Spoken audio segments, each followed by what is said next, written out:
Hey everyone, let's discuss SmackDown then while I've got a chance. Storyline wise, there's only really two things that developed storylines. We saw a distrust between Austin Theory and Grayson Waller.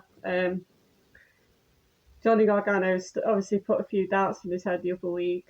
Austin Theory does actually confront Grayson Waller at this point. And Grayson Waller's saying it is he didn't win any championships until he left Johnny Gargano because they were a tag team long ago themselves, and did his own thing. And they actually won the gold at WrestleMania this year, and Austin Theory and him get ready for their match later on in the night. It ends up being a loss for them, unfortunately, to DIY, who are now the tag team champions. Um, I think Austin Theory and Grayson Waller are going to feud at some point. Grayson Waller is clearly set up to be the heel because of the way he's been shoving Austin Theory in the way and making him take the shots instead of himself. So it is a bit like Grayson Waller's using him. I am actually Grayson Waller's somebody I can see being sort of like because he's like the Miz, I can see him being a big star himself at some point. I don't know about championships at this point. Maybe in the future. Um, and the other one, we saw the video package of Solo Sikoa saying Roman Reigns failed to defend the title at WrestleMania, so now he is the tribal chief, and that's why he did it. I don't think we'll see Paul Heyman for a little while. Maybe he'll return with Roman Reigns when Roman Reigns returns and another bloodline. There might even be two bloodlines, I feel. There'll be one that's led by Roman Reigns, which will be like a face faction. Maybe Jey Uso and Jimmy Uso join back up with him, for example, against the Tongas and Fatu and Sikoa. So I have to see what happens. It's mainly been tag team matches this week, hasn't it, between teams that aren't used a lot. For example, we had Pretty Deadly versus the Street Profits. It was nice to see Pretty. Well, I'm a bit like Wade Barrett. I think I support them because they're English, but it was nice to see Pretty Deadly wrestling because I haven't done much of that in a little while. But Street Profits obviously won. They're the ones with the momentum anyway. They're quite a established team. The other one was Indy Hartwell and Candice LeRae versus Jade and Bianca Belair. The strong women won, as you'd expect. So that was just developing them. I think they're trying to establish Jade and Bianca in a way to get championships again. I saw something this morning that there's doubts about Jade Cargill because she's got the star look, but wrestling ability is hammered because she's not really getting the mechanics of it.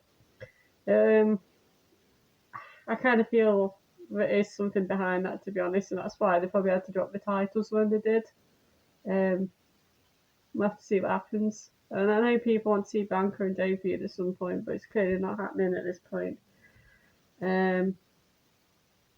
We had Piper Niven challenge Bayley for the title this week. Piper Niven ended up losing, but it wasn't a clean win because you'd expect Piper to win that. Kind of hell broke loose because the women who were in the Money in the Bank were at ringside, and obviously because Chelsea Green came out of Piper Niven and Naomi was there was that clash between them and Io and the rest of them. Speaking of Money in the Bank, we also had at the start all the guys bigging themselves up to win the Money in the Bank ladder match. McIntyre stands out as sort of the odds-on favourite, but whether they will actually go for the odds-on favourite, who knows? They do like to swing things and make people surprised. LA Knight did speak about how he was the odds-on favourite, actually. There's also this theory, as you know, of my love for the White Six, that the White Six will actually turn out to be going after Jey Uso, who is also somebody who people think would win it, because of how he took the Fireflies. And they're not really targeting Chad Gable, although Chad Gable, clearly from what he said on SmackDown, is still a bit shook up and watching his back about the whole situation.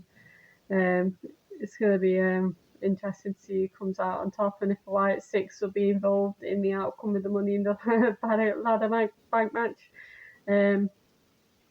Whenever they are actually targeting Chad or Jay. So as the women's match, I'm going to stick with what I said Monday about it. It'd be interesting to see what it will be like if Chelsea Green had the contract.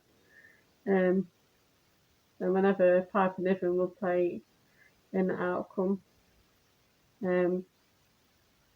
Yeah, but I also feel Tiffany Stratton is sort of the favourite in that match. But like I said earlier, they don't always go for the favourites just to swerve the fans a bit. But yeah, the main thing from SmackDown then was a change in the championships. The reason to do things like this is because the premium live event is actually obviously tonight, and they don't use the top stars just before anything like that, just to give them the rest beforehand. And I hope to be able to catch up with you then. Thank you if you've watched my video.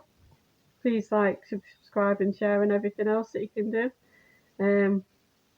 I noticed there's getting more people catching up with it in the week and watching my older videos, so thank you very much.